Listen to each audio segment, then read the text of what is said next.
Hello বন্ধুরা, চারিদিকে শুধু আম আম আম।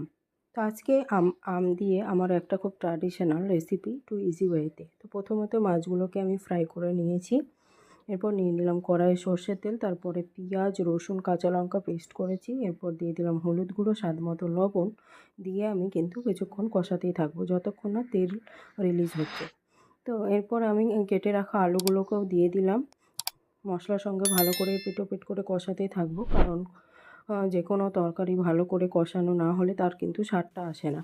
এরপর কিছুক্ষণ আমি ভালো করে এভাবে কষিয়ে নেব এবং কালারও আমার কিন্তু চেঞ্জ হয়ে এসছে। দিয়ে দিলাম ঈষৎ উষ্ণ গরম জল। আমি প্রত্যেক রান্নায় কিন্তু ইউজ করি, কারণ গরম জল দিলে রান্নাটা তাড়াতাড়ি হয়, খেতেও কিন্তু স্বাদটা অনেকটা সুন্দর লাগে।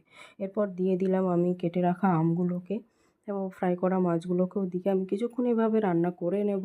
এবং তোমরা কে কে পছন্দ করো এভাবে রান্না করে আম দিয়ে তরকারি? আমার তো খুব ভালো লাগে। টেস্টি। টাটা।